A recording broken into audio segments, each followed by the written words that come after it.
Chawn, why don't you unveil the first question? Yes, let's get into it.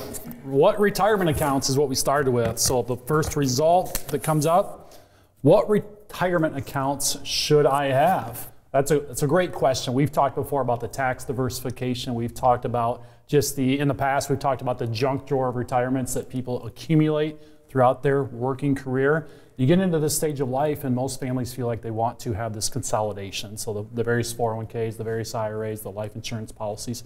It's important to have that plan. It's not unusual that families forget about an old IRA, an old 401k.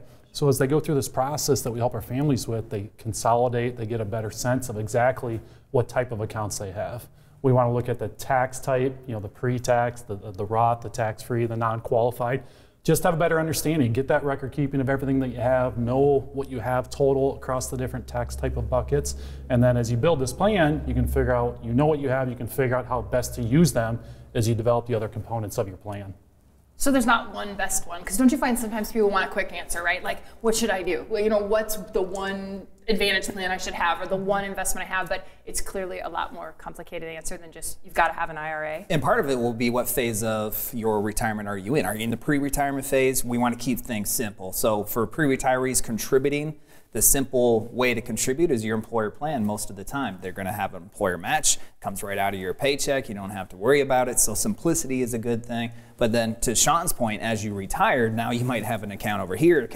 Simplicity is still in the same vein. Let's consolidate, and the IRA then becomes a predominant type of retirement account that you would use for most of your retirement wealth.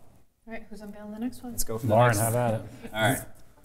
So again, we typed into the Google search bar, what retirement accounts can I borrow against? What retirement accounts can I borrow against? That's a great question from a standpoint that as we're going through the accumulation years, many of our employer plans allow us to take loans from those plans. So you work for 20, 30 years, you're able to take loans as you want to, but all of a sudden you retire, you consolidate your accounts in these IRAs, and people still anticipate the benefit of being able to take a loan from an IRA. But the IRA works differently from a standpoint. You can't technically take a loan. You can take a distribution, what they call a 60-day withdrawal, and as long as you have that money back into that IRA within a 60-day time frame, you're not going to pay taxes on that withdrawal. So it's not a loan, but you can take a short-term distribution if you meet certain requirements from an IRA. The 401k plan, many employer plans will offer a loan distribution from those. This IRA distribution, do you have to be a certain age? No, you don't. So as long as you have that money back within taxes or applicable penalties wouldn't apply as long as you meet with that 60-day window. And that's a piece too, that's a component where we talk about with all these decisions that we're helping our families make throughout this pre-retirement and retirement journey, there's trade-off, there's pros and cons to a lot of these decisions. So that's where it's important to know and keep track of. So as you do move away from the 401k, you get to the IRA, maybe you lose a feature or component that may or may not be valuable to you. That's just one example of a number out there that you may lose something as you move into something. Yes, you still want to do it, but just be aware of it so you can make the most informed decision as you work through all the questions that you're facing. And updated legislation can make you lose stuff too. With the 60-day distribution, that law just changed a couple years ago, and so some people, based on prior law, maybe not have caught the new law, would take their distributions, and now they're penalized based on the new law. So that's, again, the reason we have to stay on top of this legislation and all the other applicable aspects. Perfect. Next question. What retirement accounts can I max out first?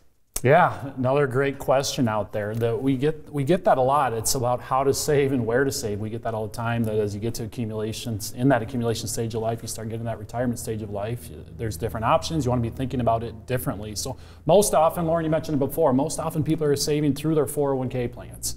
And one of the first things you want to be thinking about is that most employers offer a match. They require you to contribute a certain percentage to get that full match. That's often the first place where you want to start. Free money. Everybody loves free money. Yeah, that's 100% return right there. If you put in 4%, a lot of companies will match 4%. You want to make sure you're doing that first and foremost. And then where to go from there just depends. That's where you want to start thinking about the tax plan that's part of your savings plan. Do you have the Roth option within your 401k? Do you need to go outside to the Roth IRA and start maxing that out? $6,000 for under 50. If you're over age 50, you can do up to the $7,000. That's per person. So it's just about managing your cash flow and finding out the right accounts to be saving into at the right times. Thank you for watching this clip of Retiring Today, and don't forget to subscribe. If you have questions about your retirement plan, take advantage of the complimentary 15-minute retirement checkup phone call.